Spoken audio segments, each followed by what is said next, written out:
Hey folks, welcome back. Today we're diving into a story that proves the more things change, the more they stay the same. Picture this, early 18th century London, a city buzzing with ambition, but also burdened by debt. A new company promises unprecedented wealth, a shortcut to riches. It captured the imagination of an entire nation, from common laborers to the highest aristocracy. What happened next serves as a timeless, brutal lesson about human greed and the fragile nature of economic trust. This, my friends, is the tale of the South Sea Bubble.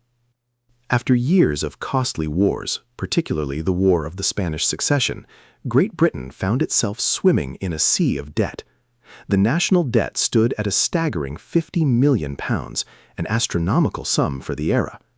The government struggled to manage this burden, with various high-interest loans held by private citizens and corporations. It was a problem that needed a radical solution, a financial wizardry that could magically make the debt disappear, or at least become manageable. Enter a relatively new player, eyeing this colossal opportunity. That player was the South Sea Company, founded in 1711. On paper, it was a trading enterprise, granted a monopoly to trade with Spanish colonies in South America, hence the name. In reality, trade was minimal due to ongoing hostilities with Spain. But the company had a much grander, more audacious plan, one that promised to solve Britain's debt woes and, in the process, make its shareholders extraordinarily rich. It was a scheme that, at first glance, seemed almost too good to be true. The South Sea Company's proposal was elegantly simple yet dangerously ambitious. It offered to absorb a significant portion of the national debt. In exchange for their high-interest government annuities, bondholders would be offered shares in the South Sea Company. The company, in turn, would receive regular payments from the government, effectively monetizing the debt. The government would save money on interest, and investors would supposedly gain from the company's booming trade and rising share price. A win-win, right? This wasn't a done deal, though. The Bank of England, a much more established institution, also vied for the lucrative contract. A bidding war ensued, driven by intense political lobbying and backroom deals. The South Sea Company, led by its governor, John Blunt, played a masterful, albeit corrupt, game. They offered increasingly generous terms to the government, involving massive bribes to key ministers and members of parliament. Political influence, as always, proved to be a powerful, invisible hand in the market. To secure its dominance and protect its scheme, the South Sea Company pushed for legislation. In 1720, Parliament passed the Bubble Act, which essentially outlawed the formation of any new joint stock companies without a royal charter. The intent was to prevent competitors from emerging and replicating the South Sea Company's debt conversion model. However, this act would soon become an ironic instrument of destruction, a double-edged sword that cut both ways, as we'll soon see.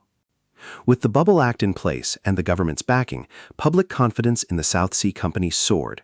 Its shares, which began the year at around £128, started their meteoric ascent. Initial investors saw their holdings multiply, and stories of overnight fortunes spread like wildfire through London's coffeehouses and drawing rooms. Optimism was palpable, intoxicating. Everyone wanted a piece of the action, believing the company's future profits were limitless, a sure path to prosperity. The fever began to spread uncontrollably. Ordinary people, from domestic servants to shopkeepers, poured their life savings into South Sea shares. They mortgaged their homes, sold their inheritances, and borrowed heavily, all convinced that the price would only ever go up. The prospect of effortless wealth corrupted judgment, replacing prudence with irrational exuberance. The dream of becoming rich without working became a national obsession, transforming London's financial district into a frenzied marketplace. This speculative mania spawned an astonishing array of opportunistic bubble companies. With the public's appetite for investment insatiable, hundreds of new, often absurd ventures sprang up overnight. They promised everything from importing asses from Spain to extracting oil from sunflower seeds. Some were outright frauds, while others had impossibly vague objectives. It was a bizarre entrepreneurial free-for-all, a testament to how easily people can be swayed when the promise of easy money is dangled before them.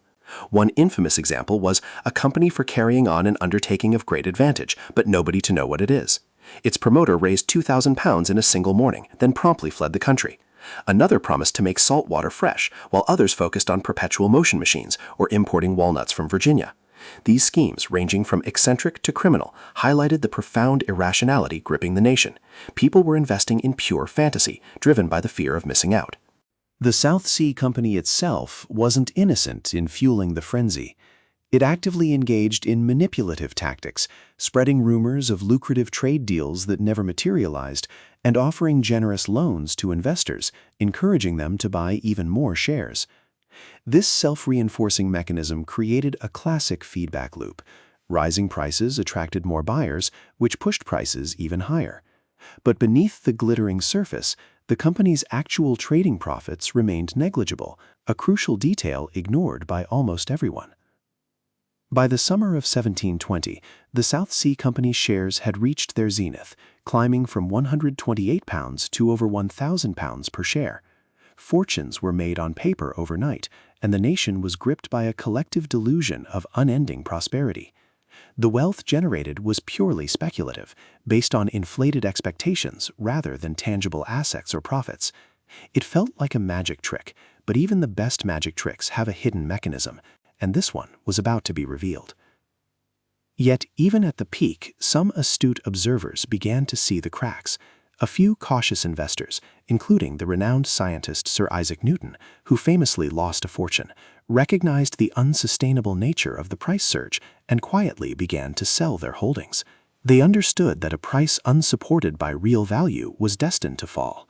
These early sellers were dismissed as pessimists, unable to grasp the new era of wealth creation. Their prudence, however, would soon be vindicated, tragically so. In a fateful move, the South Sea Company, growing jealous of the profits being reaped by its smaller, unregulated competitors, decided to wield the power of the Bubble Act. They initiated legal proceedings against over 100 rival bubble companies, effectively shutting them down. This act of self-preservation backfired spectacularly. By exposing the fraudulent nature of other schemes, the South Sea Company inadvertently drew attention to the inherent fragility and speculative basis of its own immense valuation. The music, it seemed, was about to stop. As the legal actions against other bubbles progressed, public confidence, already stretched thin, began to waver. People started to question the true value of their South Sea shares. The selling started slowly, then accelerated as rumor and fear took hold. The frantic rush to buy was replaced by an equally frantic rush to sell. The price, which had climbed so effortlessly, now seemed to plummet with terrifying speed, each drop fueling more panic and desperation among investors. By September of 1720, the bubble had burst. South Sea shares collapsed, falling from over £1,000 to under 200, and eventually to just over £100. The dreams of effortless wealth shattered into 1,000 pieces, replaced by despair and financial ruin. Thousands of individuals, from the highest echelons of society to the humblest citizens, saw their life savings, their inheritances, and their futures evaporate overnight. It was a national catastrophe of epic proportions. The human cost was immense. Many who had borrowed heavily to invest were now bankrupt, facing debtor's prison and utter destitution. Suicides became tragically common. Families were torn apart, reputations destroyed. The social fabric of Britain was shaken to its core. The illusion of a new financial era had given way to a harsh reality. Speculation, without a foundation in real value, leads to inevitable and painful collapse, leaving a trail of broken lives in its wake. It was a brutal lesson in financial literacy. The political fallout was swift and severe. A parliamentary inquiry was launched, revealing widespread corruption and fraud among the South Sea Company's directors and even high-ranking government ministers. Accusations flew. Some officials attempted to flee the country, others were imprisoned. The scandal reached the highest levels of power, threatening to destabilize the very foundation of the British government. Public outrage was furious and demanded accountability, fearing a complete breakdown of trust in public institutions. Key figures like John Blunt were stripped of their wealth. The Chancellor of the Exchequer was found guilty of corruption and expelled from Parliament. Several ministers were implicated, and some fled to avoid prosecution. The financial heart of Britain was in chaos. In this maelstrom of recrimination and despair, a political pragmatist named Robert Walpole emerged. He had opposed the South Sea scheme from the beginning, and now he was called upon to pick up the pieces. Walpole, known for his political acumen and financial sensibility, worked tirelessly to restore stability. He managed to negotiate a deal where portions of the South Sea Company's remaining assets were redistributed to the Bank of England and the East India Company. This helped to partially compensate the victims and prevent a total collapse of the financial system. His actions were crucial in salvaging the government's credibility and preventing further economic turmoil, earning him the unofficial title of Britain's first Prime Minister.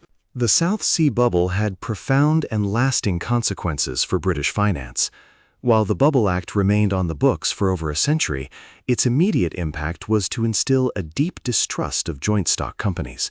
For decades, forming new companies required an act of Parliament, severely restricting entrepreneurial activity. It was a powerful, albeit overcorrective, lesson in the dangers of unregulated markets and the need for clear oversight to protect investors and the broader economy. The South Sea Bubble stands as one of history's most compelling cautionary tales. It exposed the timeless vulnerabilities of human nature, our susceptibility to promises of easy wealth, our tendency towards irrational exuberance, and the destructive power of collective delusion. It proved that even the most established nations and sophisticated investors can be swept up in a speculative frenzy, with devastating results.